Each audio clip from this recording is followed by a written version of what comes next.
ஒரு பெண் தன்னுடைய ஒரே ஒரு மகனோடு வாழ்ந்து வந்தால். அவளுக்கு ஒரு கண் பார்வை கிடையாது. அவள் கணவன் திடீரென்று ஒரு நாள் இறந்து போய்விட்டார். கணவரின் இறப்பிற்கு பிறகு அவளது வாழ்வின் ஒவ்வொரு நொடியும் தன் மகனின் எதிர்கால வாழ்வை குறித்த சிந்தனையாகவே இருந்தது. தன்னிடம் இருந்த சொத்துக்களில் ஒரு பகுதியை விற்று மகனை ஒரு நல்ல பள்ளியில் சேர்த்தாள். மீதி சொத்தை தனது மகனின் கல்வி தொடர்பான செலவுகளுக்கு தயார் செய்திருந்தாள். நல்ல ஒழுக்கமிக்க மகன், இரக்கமானவன், புத்திசாலி, ஊரில் எல்லாரும் புகழும் வண்ணம் அவன் செயல்பாடுகள் இருந்தன. பரீட்சையில் முதல் தரத்தில் வெற்றி பெற்றான்.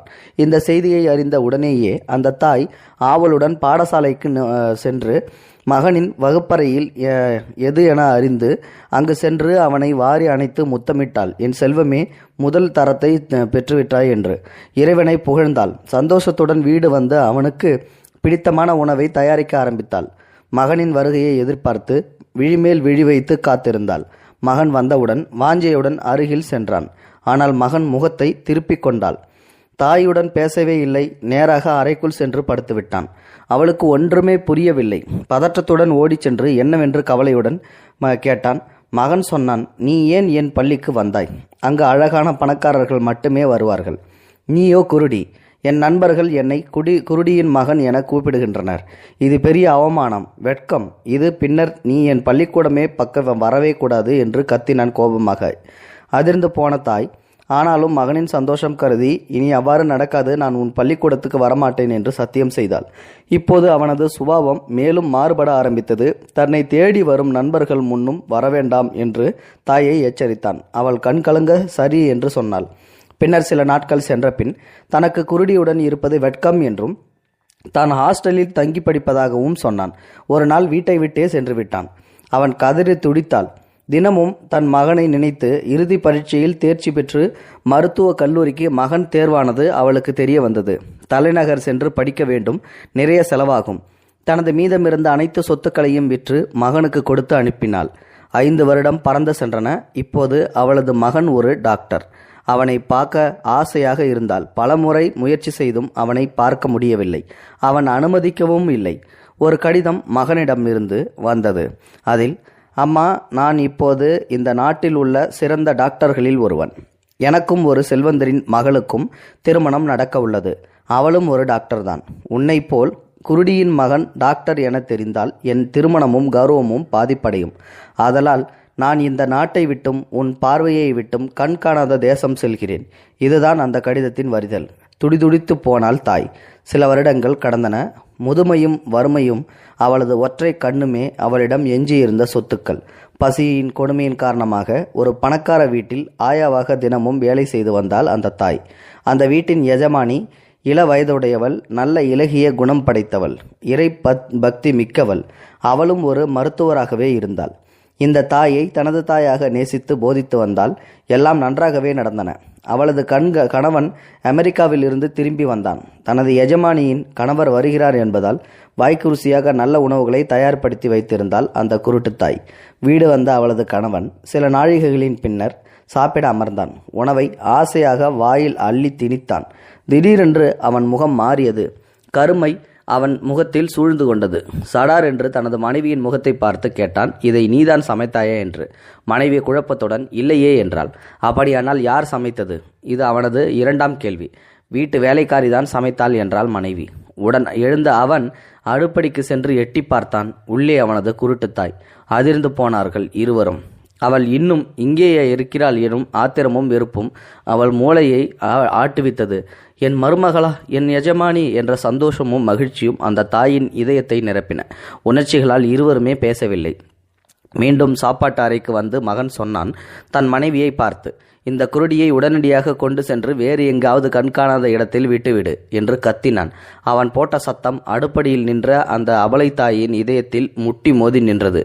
துவண்டு போனாள் அந்த தாய். வாழ்க்கையை இதற்கு பிறகும் வாழ வேண்டுமா என கத்தி எண்ணி கதறி அழுதாள். தனது கணவனின் பிடிவாதமும் கோபமும் ஆவேசமும் எல்லை மீறி செல்லவே அவனது மனைவியான அந்த பெண், அதாவது மருமகள், வேறு வழியின்றி அந்த தாயிற்கு போதுமான பணத்தினை வழங்கி பல 100 கிலோமீட்டர் தூரத்தில் முன்பு அவள் வாழ்ந்த அதே இடத்திற்கு மீண்டும் அனுப்பி வைத்தாள் அழுகையுடன். காலம் மீண்டும் வேகமாக உருண்டு ஓடியது. இப்போது அந்த மருத்துவனின் தலைமயிர்கள் பழுக்க ஆரம்பித்து விட்டன. உடல் பலம் சற்று சோர்ந்தும் போய்விட்டது. கணவனின் தொடரான சுயநலன், நன்றி மறத்தல் போன்ற காரணங்களினால் கருத்து மோதல் ஏற்பட்டு அந்த மருத்துவனின் மனைவியும் இவரை விவாகரத்து செய்துவிட்டு இன்னொரு மறுமணமும் செய்து கொண்டாள். இப்போது வைத்தியரிடம் பணத்தை தவிர வேறு எதுவும் இருக்கவில்லை. தனிமரமாக எதிர்காலங்கள் சூனியமான சூழ்நிலையில் ஆறுதலுக்கு கூட தலைவருட யாரிடமின்றி தனிமரமாக நின்றான். மெல்ல மெல்ல தான் தாயிற்கு செய்த துரோகங்கள், அநியாயங்கள், நோகடிப்புகள் அவன் உள்ளத்தை உழுக்க ஆரம்பித்தன. ஒரு முறை நடு நிசியில் எழுப்பி அம்மா என கத்தி ஓவென அழும் அளவிற்கு அவனுக்கு அவனது பாவங்கள் எல்லாம் புரிய வந்தது. ஒரு நாள் காலை அவன் தொலைபேசிக்கு ஒரு செய்தி வந்தது.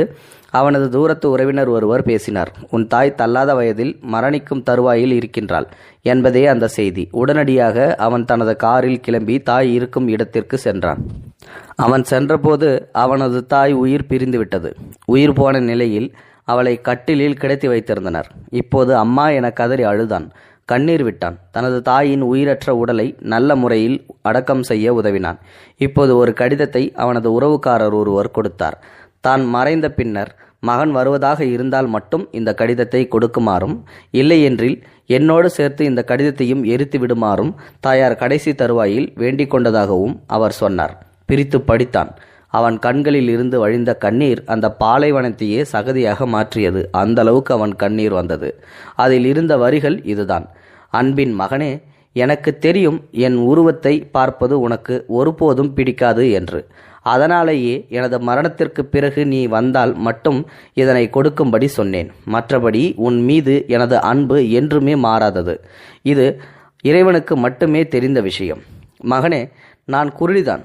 உனக்கு குருடி தாய் இருந்திருக்க கூடாதுதான். எனக்கு உன் உள்ளம் புரிகின்றது. உனது உள்ளத்து உணர்வுகளை நான் பெரிதும் மதிக்கின்றேன்.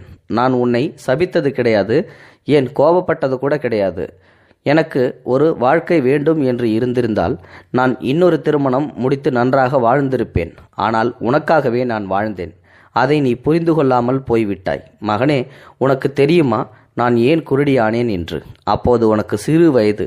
சாலையில் நின்று நீ விளையாடு கொண்டிருந்தாய். ஏதோ ஒரு பொருள் உன் கண்களில் பட்டு உன் ஒரு கண் குருடாகிவிட்டது.